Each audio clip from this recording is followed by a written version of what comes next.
Hello, hello, hello! Happy Tuesday. It is the BeeRPad. I am Marcus Beer, and that guy is Raymond Padilla. And we are your hosts. And we're going to talk Yes. about stuff that makes you all tingly because it is the season for Halloween and spooky shit. So what are we going to do? What are we going to do today to get people ready for Halloween and the spookies and the frights? We are going to, well, I'm going to do a lap dance. Can't think of anything scarier than that, to be honest with you. No, we have got another top five because we love our top fives on the BeeRPad. This is like the fourth top five in a row. Next week, We're going to top fives that we've done this year. So yeah, we're going to talk about our favorite Halloweeny things. Some things a little bit ghouly, some things a little bit ghosty, and some things that might go bump in the night. Now, ghouly, did you mean the American version of that word or the British version of that word? What, testicle? No. Yes. I didn't think of it. I didn't mention. There's no testicles in this episode. Okay, we are testicular free. And there was an Xbox game called "Grabbed by the Ghoulies," which I'm amazed they got word title. Yeah, it's a play on words and very well done. It was not the LucasArts game. Was it LucasArts? No, that was Zombies Ate My Neighbors. Aha.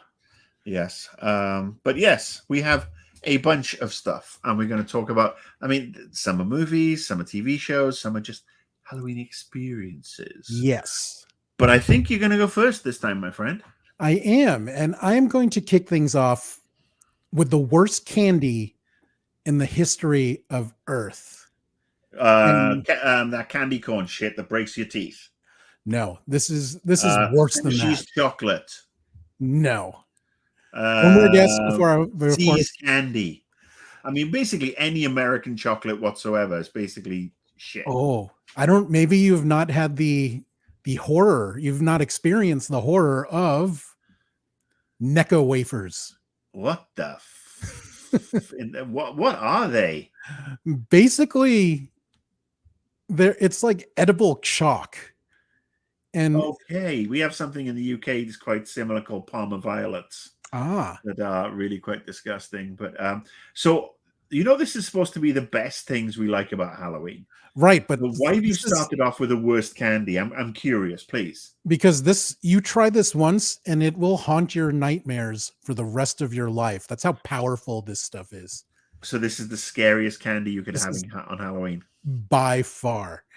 Now, it was invented in 1847 in Boston, which makes sense because the Red Sox are from there too, and those guys are terrible.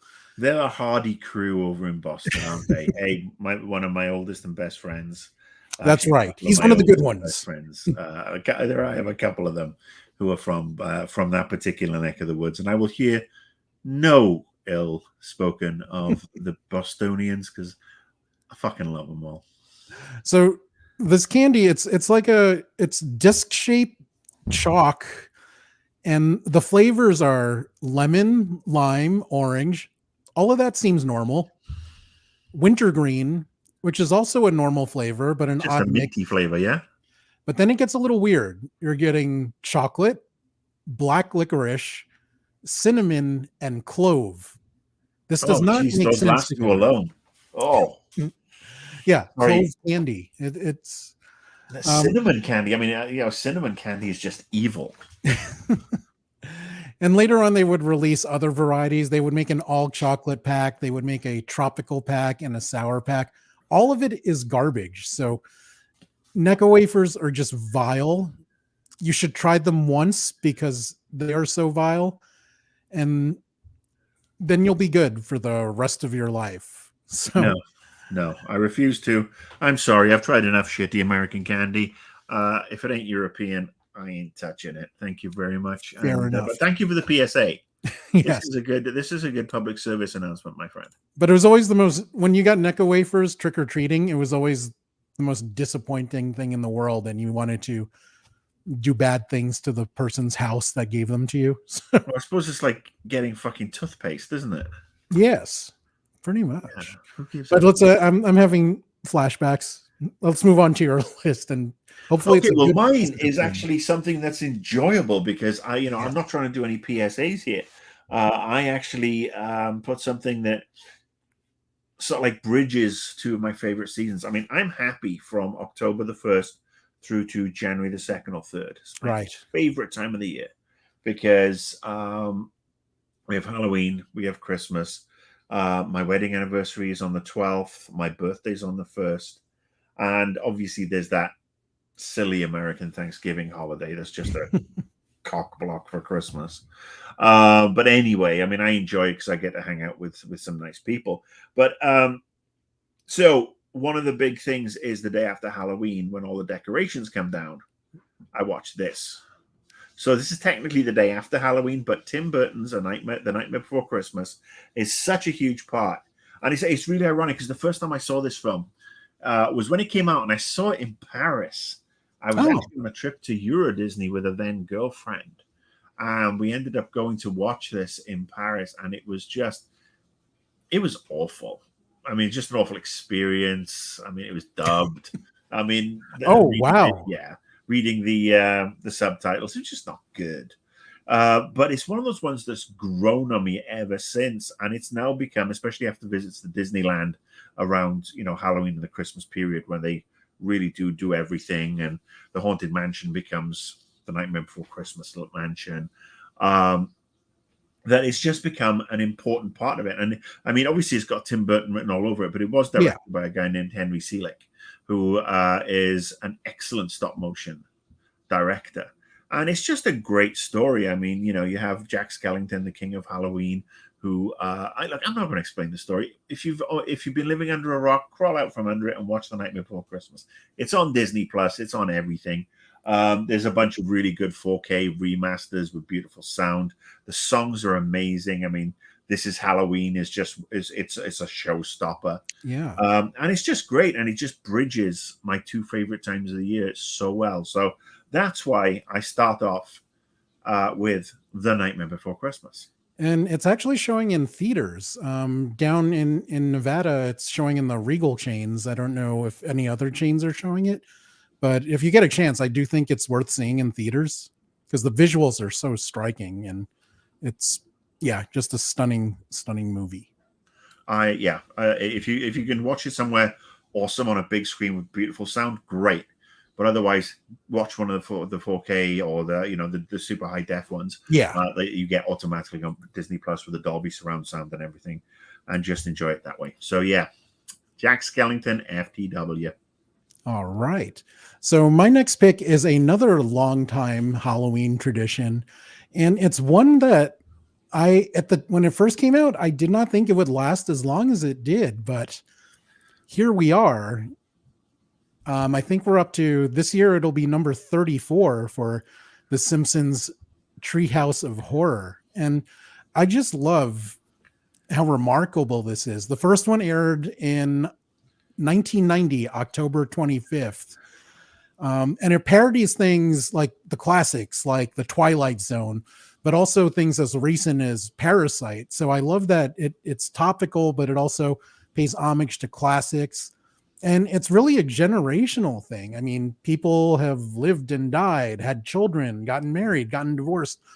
Why this whole thing was running. So it's really a testament to the creativity of the writers of The Simpsons that it's become this massive thing almost on its own. I mean, The Simpsons itself is remarkable about, but people look forward to Treehouse of Horrors, and it's a fine tradition and one that's great for the whole family. I mean, I know you're a fan as well, Marcus. Oh, absolutely. Look, I think it's also terrifying that the fact that somebody could have been born on the night the first Treehouse of Horror aired, and now they're 34 years old. Wow. I mean, that's just crazy. Because obviously, people of our generation, we've seen The Simpsons from the very first episode, Right. all the way through. And I actually had the pleasure and the honor of sitting in on a Simpsons table read. Wow. My 40th birthday, 12 years ago. My darling wife set this up as a surprise. She knew one of the producers who was a huge foodie at the time, and that was I actually have a signed script signed by Matt Groening and Hank Azaria and a couple Dan Castellaneta and a bunch of others who were really great. And I got to say, just watching them read it live was just the coolest experience, seeing the voices and everything that came out. And yeah, they were all so kind and just wonderful. Now, do you have a favorite Treehouse of Horror?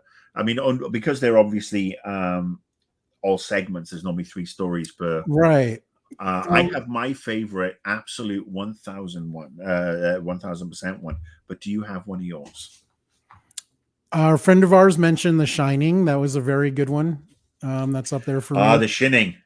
The Parasite it's one. The Shining. Ooh. I did not expect them to parody Parasite, so that was a nice surprise, and I love that movie as well. And really, the Twilight Zone was one of the first ones I remember. Just because I'm a fan of the Twilight Zone, partially because of the music, partially because in my head, like Rod Serling was a mass murderer that nobody knew about. So he was just always a creepy fellow to me. Okay. For me, there is one segment, and it's basically Bart and Homer discover a new dimension behind one of the bookshelves in the living room, and Homer gets sucked into it, and it becomes computer animated. And it's the first time we see Homer in 3D. And you see, I'm sure you remember it. Bart gets pulled back out in a very sort of like poltergeisty way, with a rope. But Homer's stuck there, and he causes the vortex to collapse in on itself. And it's all early computer graphics. But then Homer lands in a alternate dimension that is the real world, and he lands at this on this intersection in Los Angeles. And it's the first time you see Homer running around in computer graphics surrounded by humans. And it's not great CGI, but for the time, I mean, you got to see Homer in the real world. And he ends up going into a cake store that's an erotic cake store, because that was a thing at the time. I don't think you get them as much nowadays, but yes, erotic cakes. He literally goes, erotic cakes. And he runs off into them. And that is... I was just so pleased, like Homer's in the real world. That's so cool, because to me, I mean, obviously it started off with all about Bart and do the Bartman and this, that, and the other. But that show, once Homer became the Rock, holding that show together, it just has surpassed all expectations to me. And Homer is my favorite character. So, yeah, absolutement. So that's, yes, that's my favorite with regards to episodes. And that begs a question on erotic cakes. And I want to know, for you, Marcus, and for anyone else watching either live or watching a replay, would you eat a penis-shaped cake? I would like to know. Leave a comment. It's important info. Would you eat a penis-shaped cake? Actually, I don't know. I don't know if I would, because, I mean, but that goes with regards to any of these sort of like cakes with a lot of fondant that, made them look like something that they're not, because the fondant, the decorative fondant that they use, and I learned this because Shauna, my wife, is a baker. That stuff is disgusting. It's toxic. It's not, I mean, it's literally a thing that they make, and it is decorative molding fondant, and it's absolutely rancid. And if you eat it, you'll probably develop cancer or something. So I would never touch that crap myself, but it is what it is. Fair All enough. Right. Am I next? You have a classic lined up for us, a horror classic. The all-time classic of classicists, classic-y stuff. Okay. What is it, Ray? What am I saying next? Show me the graphic, baby. I'll show you the ticker, and dun, dun, dun. John Carpenter. Best music for any slasher film ever. Beautiful electronic score made by composed by John Carpenter. The Halloween house is down in South Pasadena, about 4 miles from where I live. Oh wow! Yeah. About was it 2019? The Thanksgiving for the or the Halloween before the big pandemic. Right. The house had actually been turned into a museum with all sorts of stills and art aspects from the movie. And there was some props. There was a clothesline at the back with a Michael Myers.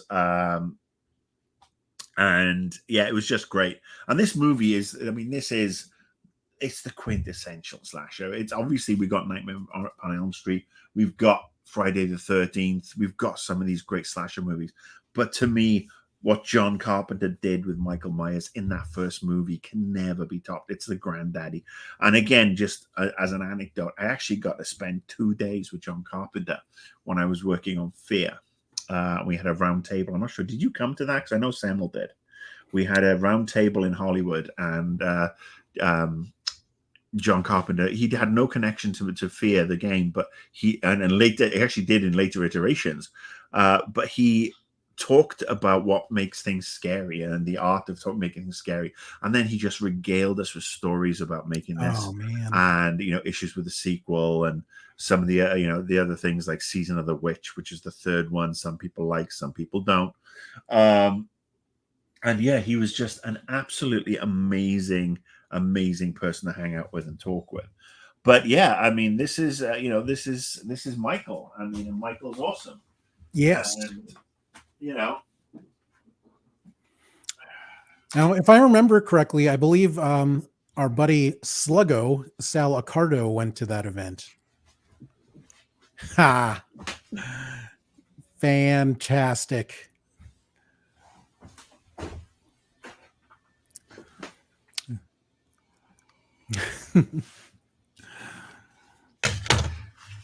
So one of the comments we'll address later, I just want to give props to John Carpenter for being such a genius filmmaker, not only with Halloween, but with The Thing. Yeah, absolutely. The Thing was another one that could have been on my list. But yeah. I mean, I decided to be so on the fucking nose with this. So Halloween is the way to go. The Thing is, sorry about this. I managed to knock something off my chair.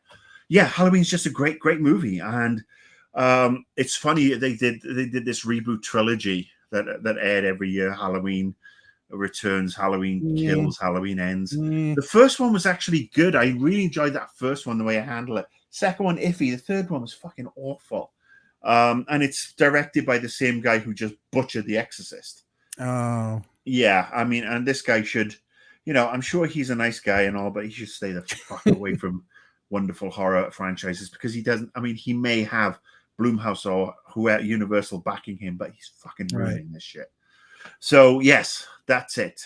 Halloween. And also Big Trouble in Little China, one of my favorite movies of all time. I mean, hey, Pork Chop Express in the house. Yes. Look, yeah, you're looking at The Thing. You're looking at Big Trouble in Little China. Hey, what happens if you're here to kick ass and chew bubblegum and you're all out of bubblegum? Roddy Piper. Yeah, I absolutely adore John Carpenter's work, and he's just had a new series drop actually on I think it's like Peacock, and it's like a horror anthology, and I'll have to check that out. But yeah, he's an absolute delight to talk to, a great filmmaker who's never really had his due, and anybody who thinks why is that? Yeah, you're right. It doesn't. I think it's a case of he doesn't fuck around. I mean, he doesn't bullshit. There's no pretense about the man.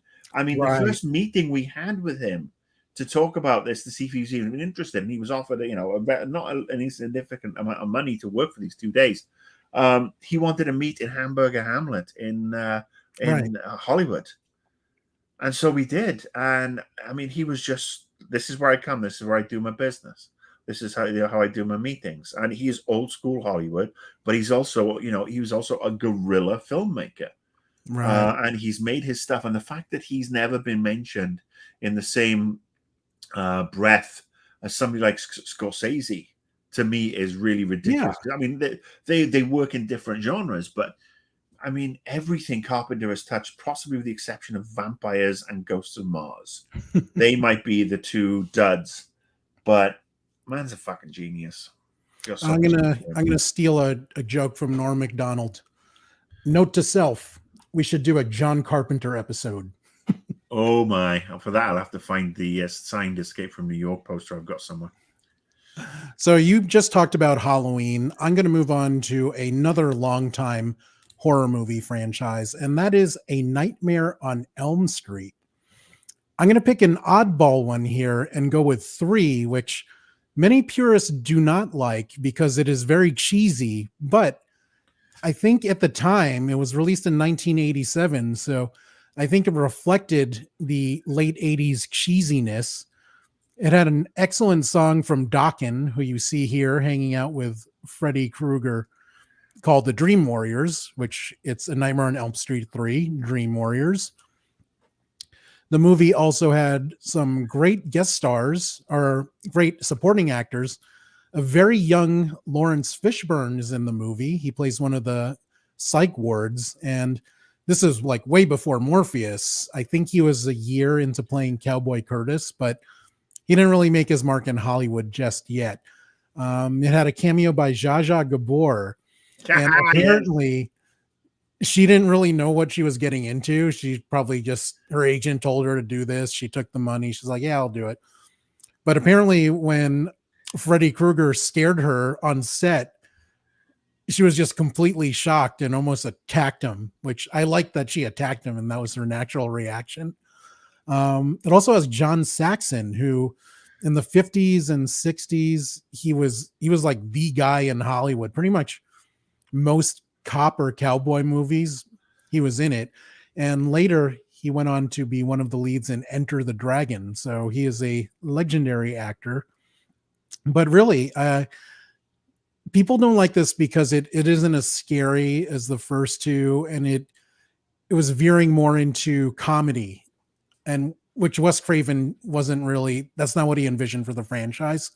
And I agree that it's not really the best in the series, but for me, it's the most memorable, partially because of that tone, partially because of the music. And it's cool seeing Lawrence Fishburne when he was still credited as Larry Fishburne. Yeah, young Larry. So also Patricia Arquette. Yes, she's the lead. In one of her first big roles. So I'm sorry to do this to you, my friend, but I have anecdotes. Yeah. So many anecdotes. Anecdote the first, about 7-8 years ago. Sitting in a bar with my wife. We're out with some friends. Guys come up. One of them asked to sit next to me because we're like on a big sofa thing, banquette. It's fucking Lawrence Fishburne. Just chill as you like. He's there with some friends. We have a nice chat. He lets me buy him a drink because, hey, Morpheus. And obviously he's going to let some idiot white kid, white guy buy him a drink because, why not? And was he still thin Morpheus from Matrix 1 or was he fat Morpheus from Matrix 2? Well, no, I don't think he was fat. I think, he was, this was after the Matrix trilogy had finished. But he was just so down to earth and very cool. So that's anecdote the first. Anecdote the second. I've met Freddy Krueger, Robert Englund, baby. Yes. Boom. Halloween 2001, New York City, San Francisco. Maxim magazine had a party in San Francisco, and I was working at Ubisoft at the time, and we were sponsoring the party. We were providing the video games. And so we were doing Ghost Recon. And so I went there, and we were, we had some stations where people would play the game and blah, blah, blah. And Ubisoft dropped an absolute bundle on it, but Robert Englund was there, and he was just, again, such a cool guy. So there was a picture of me floating around the internet with Robert Englund, where he's like trying to scare the shit out of me and kill me and stuff. But yeah, again, very, very nice guy. So these Halloween people, they may just be putting it on just for me, but who knows? Then the third anecdote, my friend, because there are 3. This is the first ever Nightmare on Elm Street movie I saw in a theater, because the first 2 I was like 13 and 15, but I was 16 when this one came out in 87, and it was an 18 rated movie, and the rules are really strict in the UK, or they were. There's none of this with a parent or guardian to see an R-rated film. Fuck that. If you're not of age, you ain't getting in. Oh, wow. So I was 16, and it was the first time I got in to see an 18 rated movie by myself, blah blah blah. And it was Nightmare on Elm Street, Dream Warriors. So I totally validate and back your claim for this to be one of the more fun ones. It is definitely more campy and kitchen. It went off the edge towards the, after that, but brilliant, brilliant. So Robert Englund, I don't know if they showed this in the UK, the miniseries V.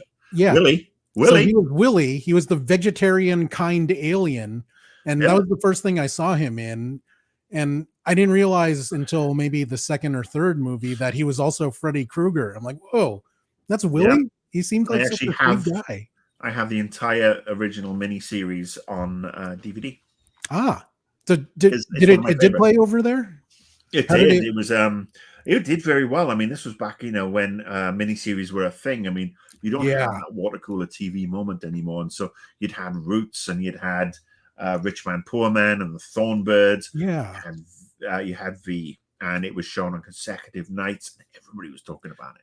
Yeah. This is when there was event television instead of you could stream things whenever the hell you want. Absolutely, which I mean you can't get nowadays. Although on the subject of event television, if you have Netflix, watch The Fall of the House of Usher. The new iteration has just dropped. It's an 8-episode series. Fucking brilliant.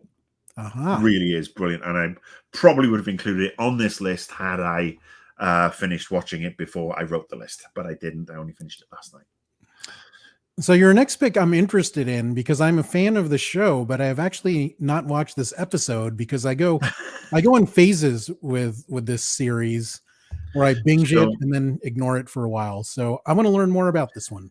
So this is the South Park episode, Halloween episode, and they've done a few. They've done some really good ones, but this is A Nightmare on FaceTime, and this is where they managed to tie in a haunted blockbuster video that Randy buys with his family's savings. They also tie in a bunch of criminals who are trying to track down the kids because they've seen them steal. And then you have all the kids dressed up as Avengers, with the exception of Stan, who is stuck working the blockbuster, which is why he's on FaceTime as Captain America. So you've got obviously Cartman as Hulk, you've got Kenny as Iron Man, and you've got Kyle as Thor. But basically they have Stan on an iPad, taped to a skateboard, out trick-or-treating.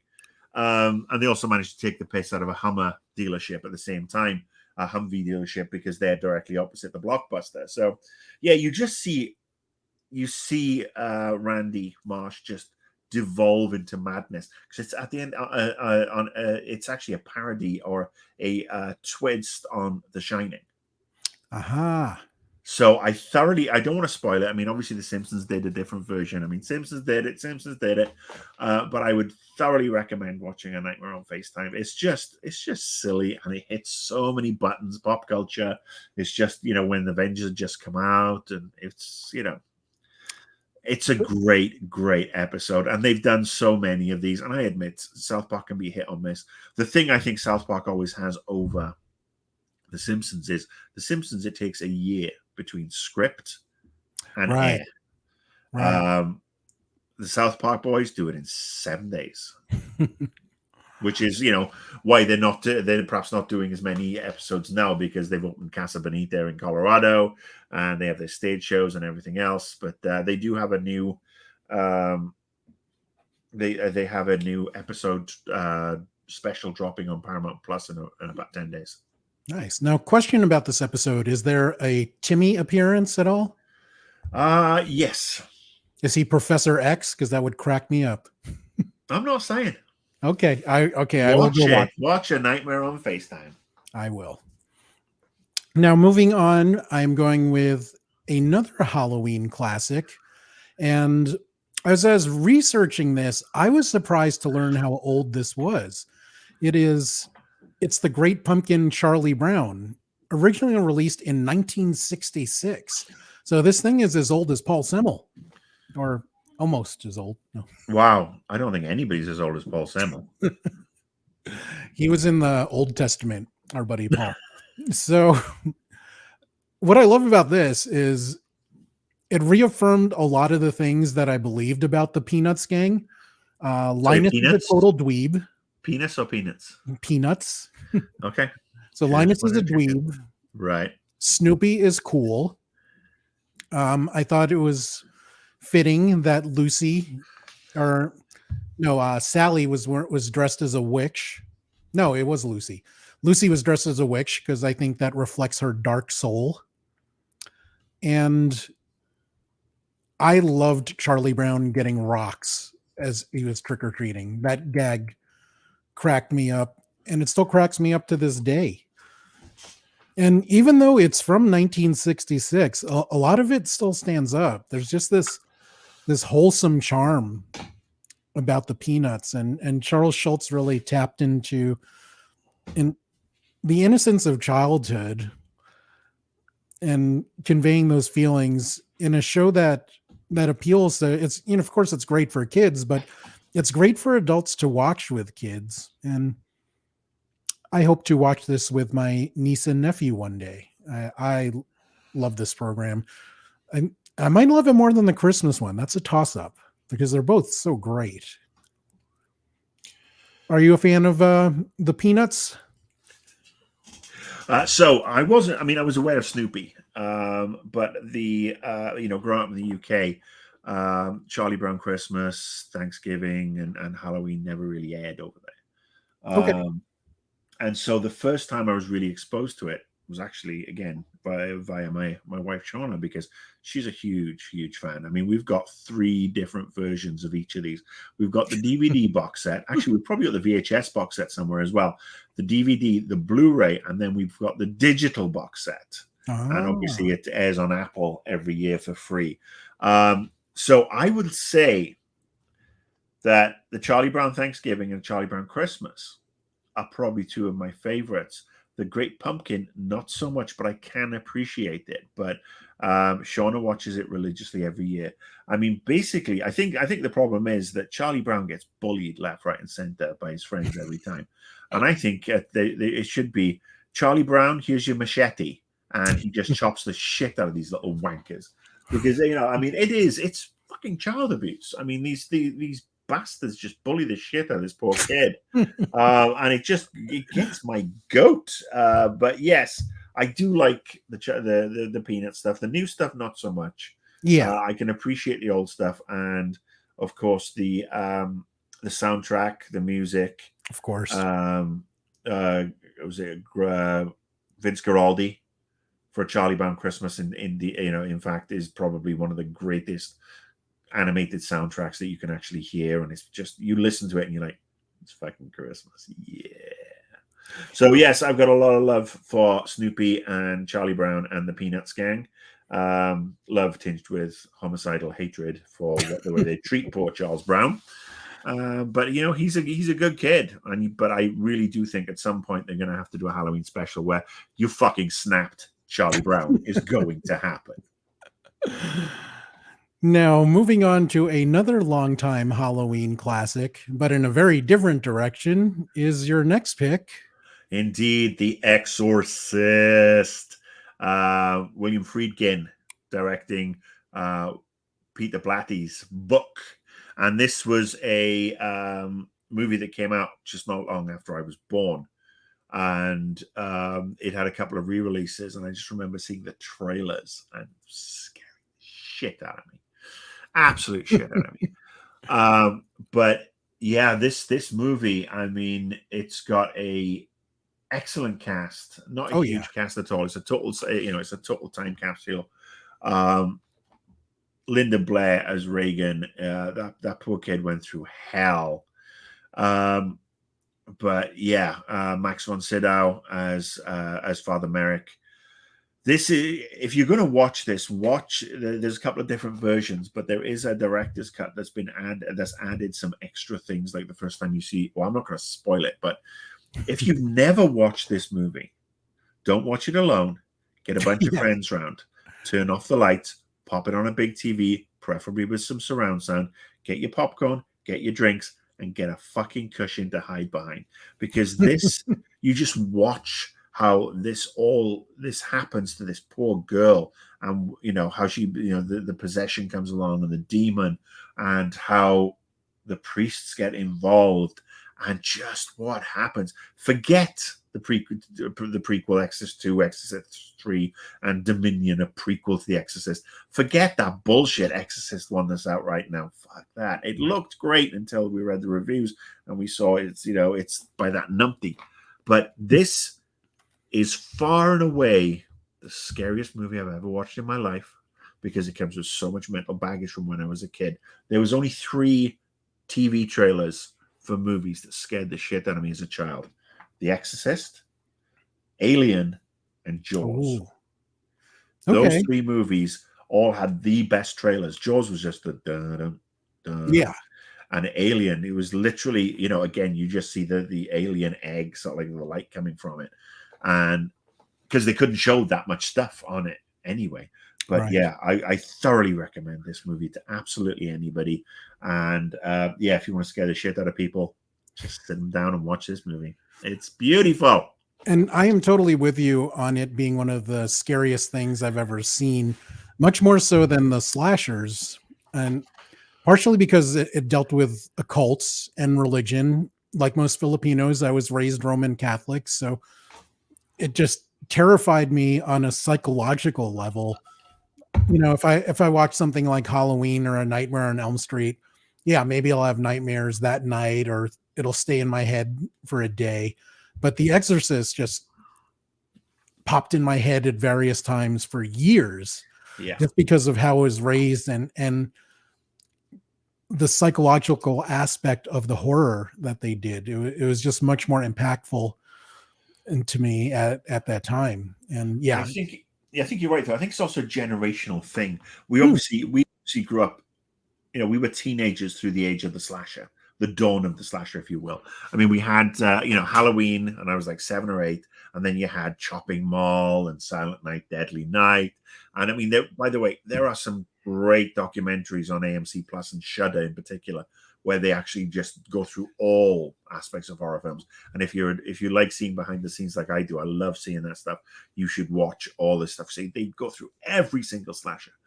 But the other thing about it is this was pre-CGI. Yeah. Everything had to be a practical effect. And so much so that, when there is a scene where the bed is bouncing around and shaking, and this poor girl's on it, and she hurts her back, and she is screaming. She's screaming in pain, but they thought she was acting. Much like in Jaws, where the girl at the beginning who gets attacked by the shark, she actually drowns and spasms her back, but I mean, while she's acting like she's drowning, takes water on, and they thought she was acting. And it just goes to show what these people went through. I mean, let's face it, health and safety wouldn't have anything, But it's a heavyweight acting cast. It's not a cast of unknowns that we see in so many of these movies nowadays. And we've had a renaissance of some quality horror movies recently. A lot of them from Blumhouse. But yeah, The Exorcist is far and away untouchable, primo top number 1. Now, speaking of number 1, my number 1 pick is not a horror classic, but instead it is a comedy classic. I am talking about Young Frankenstein or Frankenstein. It's Frankenstein. Then it's Igor. Now this features 2 comedic geniuses. It was written and directed. It was written and directed by Mel Brooks. Gene Wilder also wrote the movie, and both of those guys are just such masters at their craft. Mel Brooks has made some of the funniest movies ever. Same for Gene Wilder, but Gene is a performer. I love how he can go from very soft and gentle and charming 1 minute, and the next minute just seem like totally psychotic. He does that a few times in this movie. He does it in Charlie and the Chocolate Factory. He was just such an amazing talent. And when I first saw the movie, I was still a kid, so I was laughing more at the physical jokes and the obvious humor. But as I grew up, I came to love satire and parody. They became 2 of my favorite forms in comedy. And this movie has that in spades. So it's kind of a movie that I grew up with because I appreciated aspects of it as a kid, but as I watched it more and more as I grew up, I got to appreciate the genius writing and some of the acting choices in it.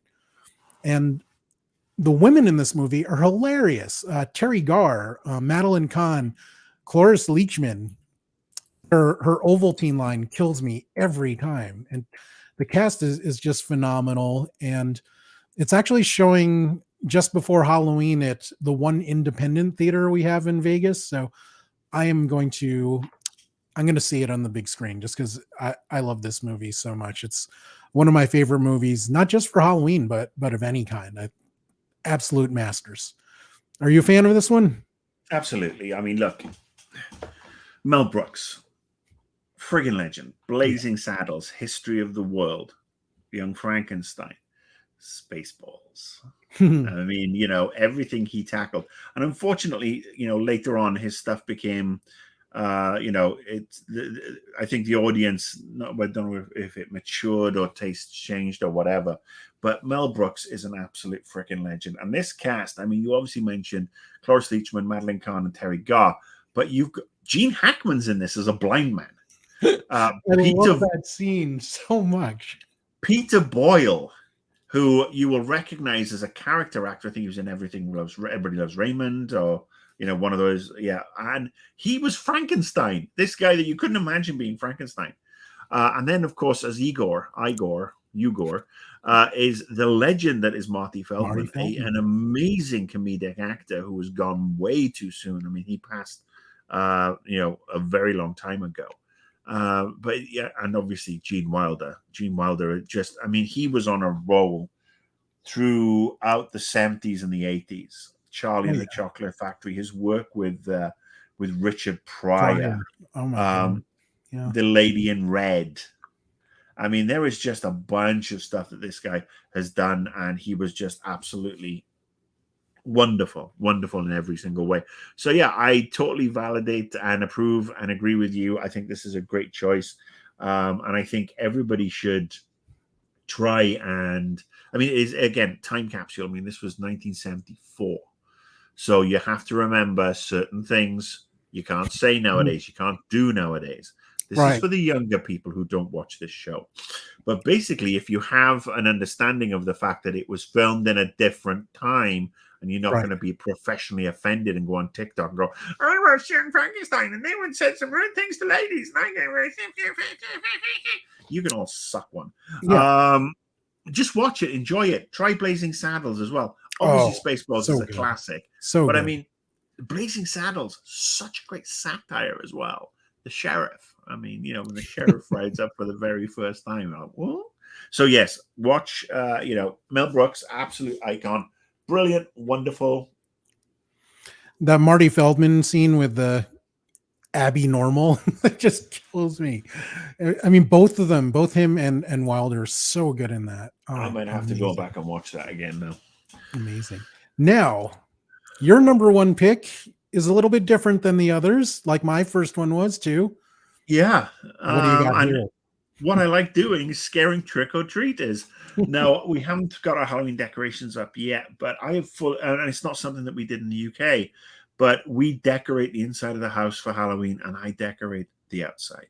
And I put skeletons up, and I've got a fog machine going, and we have a little photo booth corner for kids to pose with a huge giant spider in webs.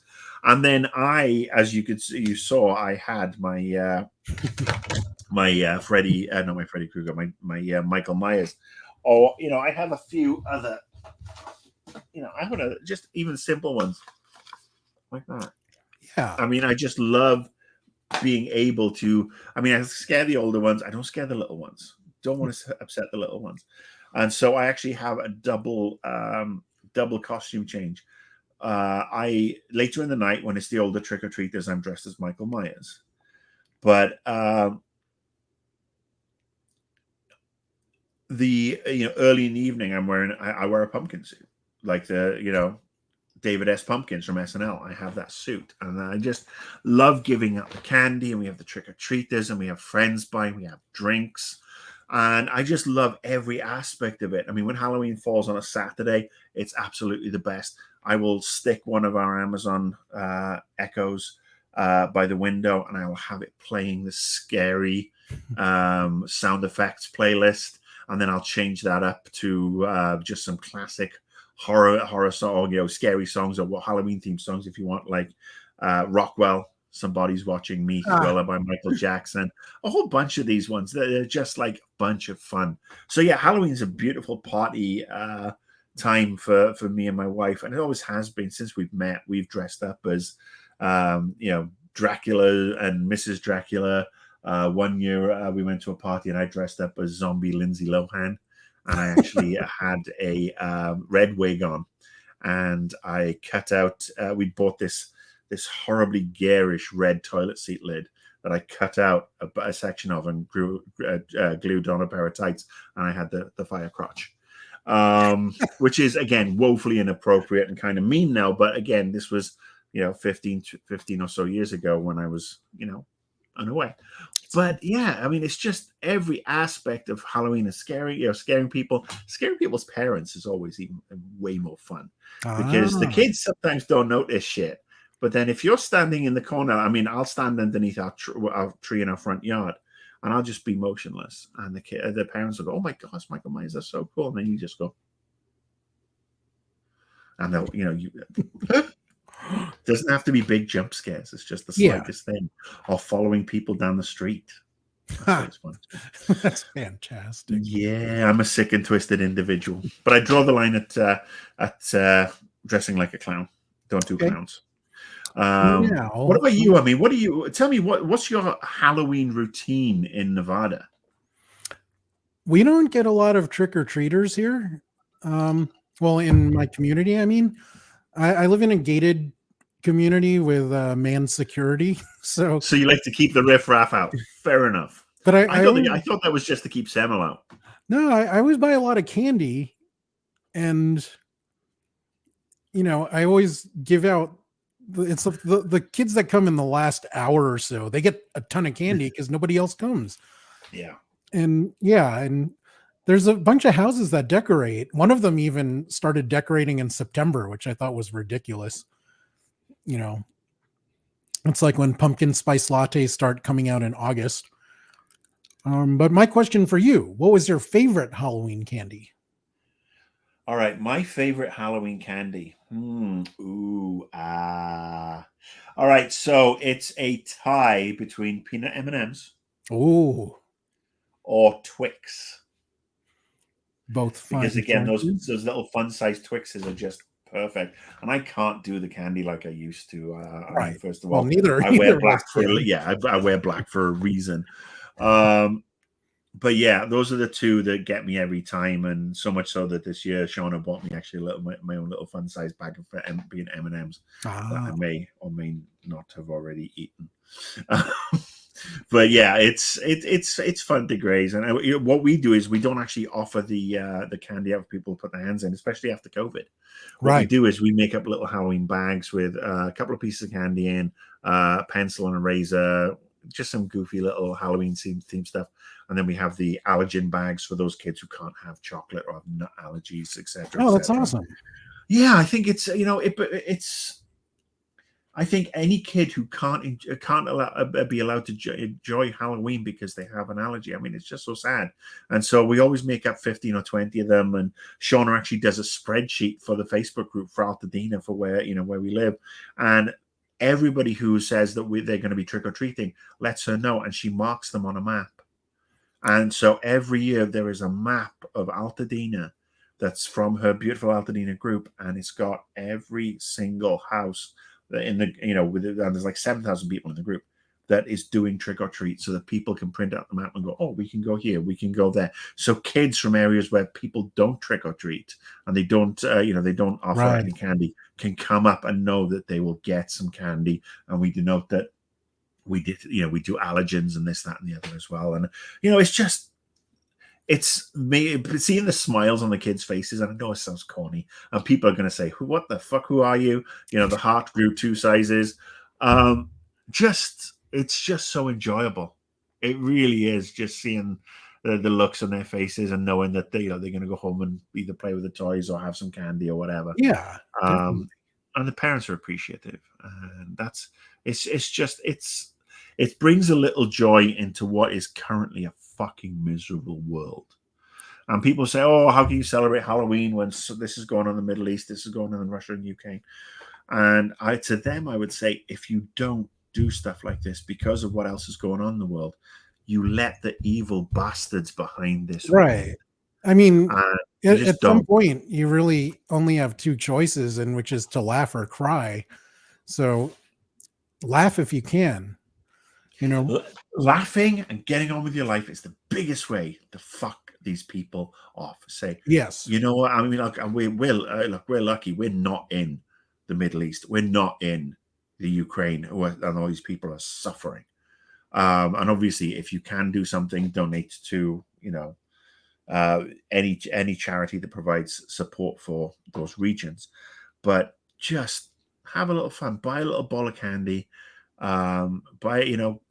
If you can spare $20, go to Target, get 2 big bags of candy, empty them into a bowl, and when kids are there, just offer them out and have some yourself. And if you can't afford it, then do a little dance, make a little love. Well, basically, get down tonight. It's the cost of a couple of lattes or a couple of Big Mac meals. And even if you just offer one piece of candy out to everybody. Let us get out of here with by going through the comments. We have our old friend Mark Griffiths. It has been a minute, lads. Yes, we're hoping you are well as well. And he noted that there are rumors floating around of a live action night. Yeah. No. I mean, part of the charm of this, as it is with The Corpse Bride and Coraline, the animation style. It's the stop motion animation. That's why Chicken Run is such a great movie.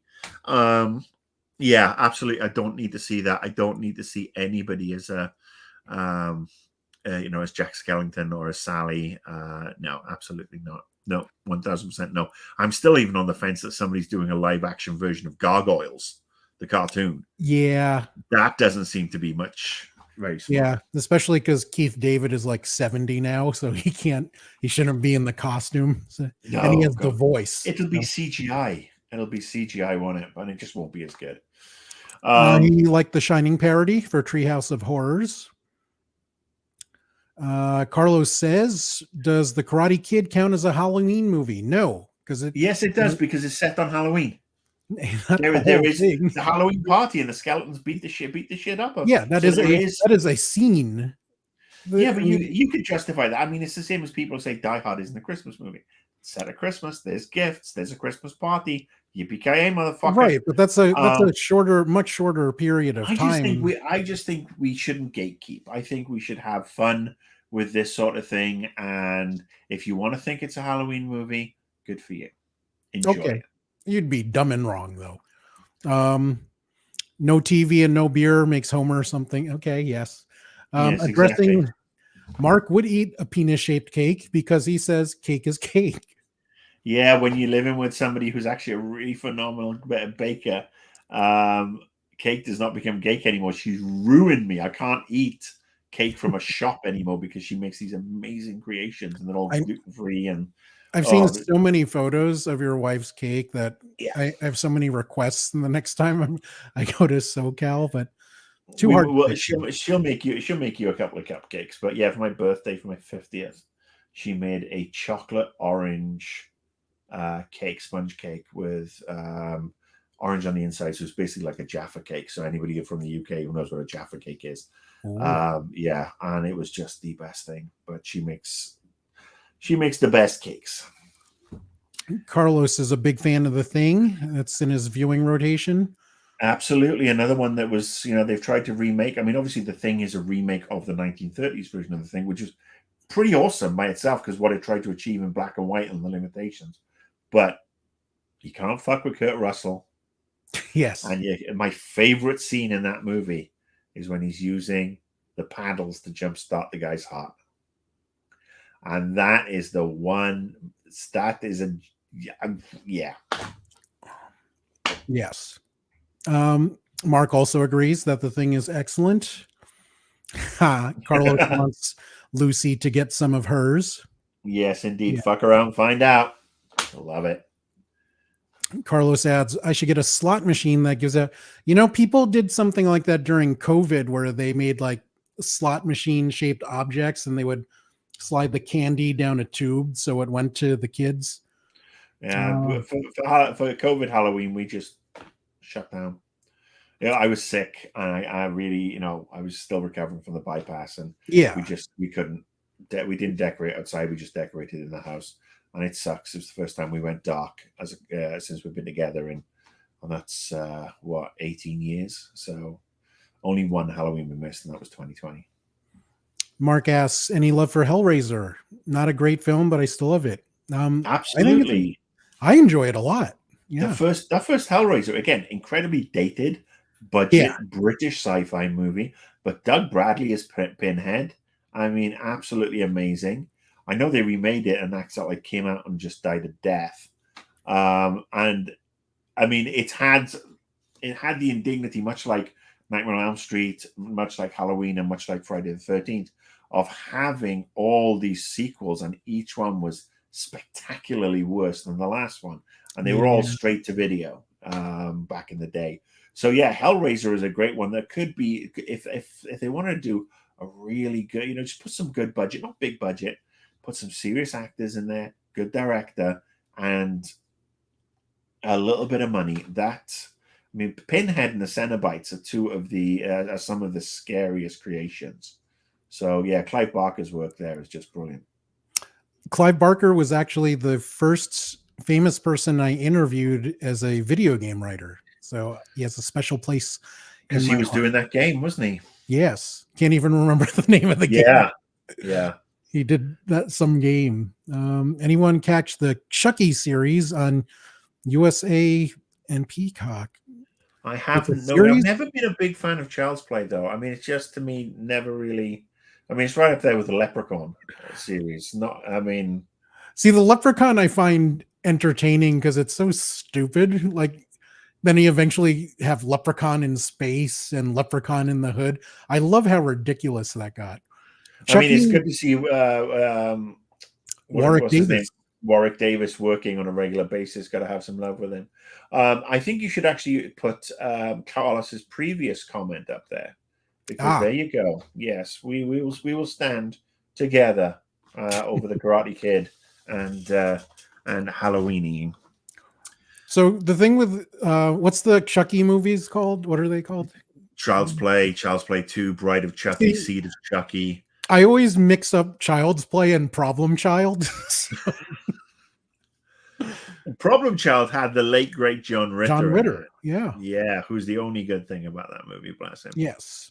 And now Suzanne Summers just recently passed away. So when I think of John Ritter, I think of Jack Tripper and Three's Company. And so we're down to One's Company now, aren't we? Yeah. I mean, he was gone way too soon, John Ritter. He was such a great. I mean, he was in the original It miniseries, because that's another one. If we were talking horror, I would have put It 1 and 2 in. I would have actually also put the It miniseries in, because of that great cast that is so late 80s, early 90s, and Tim Curry as Pennywise. In the days before CGI on a special effects or a mini series, again, TV, appointment TV, event TV, Tim Curry at his peak. I mean, as far as I'm concerned, Tim Curry has had two seminal roles, Pennywise and Frankenfurter.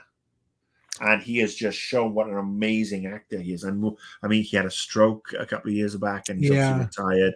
But he is, I mean, you've got to watch these movies to make sure he gets his fucking residual checks. This man deserves to be looked after. He is a British national treasure. But yeah, Tim Curry as Pennywise.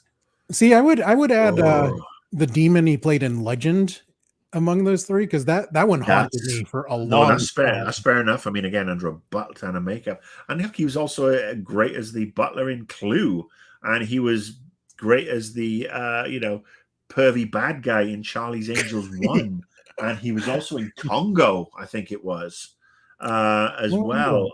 That was a big monkey movie type thing. But yeah, I mean, he's been brilliant in whatever he's in. But the first time I saw him was Rocky Horror.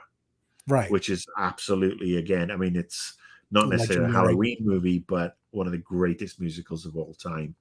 Um, Mark asks and about Jericho, which I am not familiar with, or it's a maybe TV series, isn't it, with like Skeet Ulrich or something? I may be wrong. I don't know it. If Mark, if you can educate us about that one. Carlos adds, Tim Curry's smile is already creepy without the. Yes.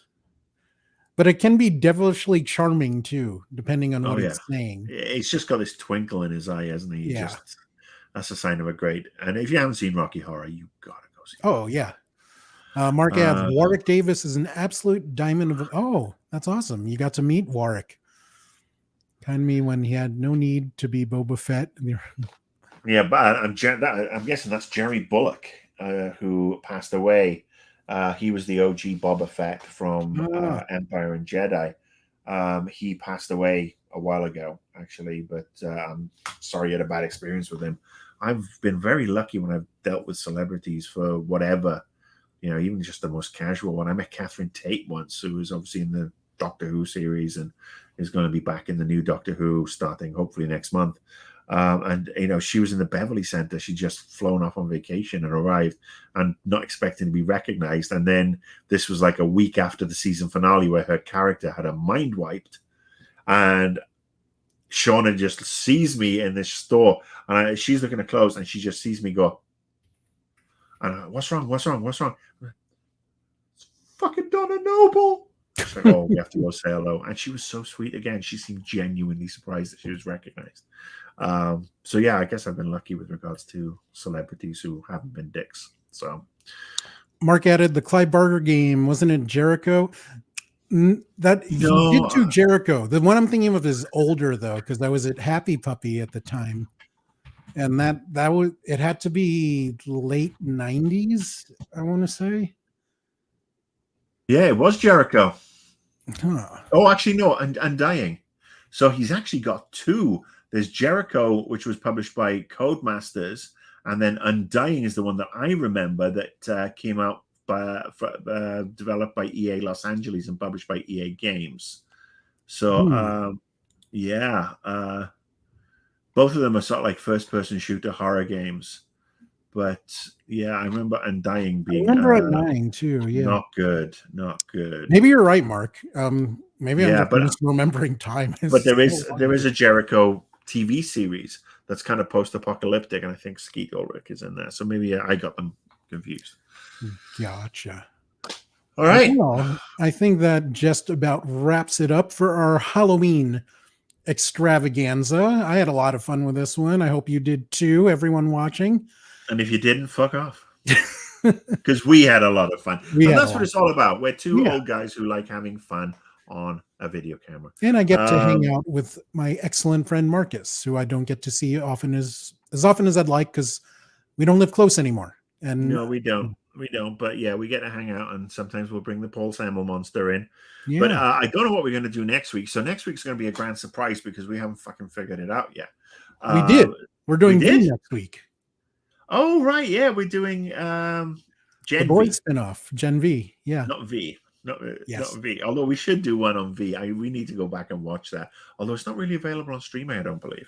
It may be a remake of that too. And it was with Marina Backer in on CBS or ABC or something. That was horrible. Didn't have any of the edge of the first one. I mean, the first one is we should talk about it, but I mean, it's a perfect analogy of fascism. And there's also a time when Mark Singer was king, like between that and Beastmaster. Like, he was the coolest guy ever. He was the coolest guy ever. Halloween or horror games next? Well, that's up. I'm going to leave that with Ray. We do need to talk about Gen V, but we can delay that another week or so and talk about horror games. But I mean, that's basically going to be me talking about Fear for 3 fucking hours, which nobody wants to hear. So yeah, we'll figure it out, and we'll be back in a week, same time, same channel. And it'll be the build up to Halloween. Halloween is actually on a Tuesday this year. So there will be, I won't be able to do a Halloween one because there'll be kids trick or treating and I'm not giving that up. Yeah. So we may move an episode or whatever. But yeah, it's on the night of Halloween, I will be dressed up and I will be scaring children, which is what I was born to do. Anyway. Excellent. Guys, thanks so much for hanging out, and thanks so much for watching, and we will see you next time on the BeeRPad. Bye. Peace.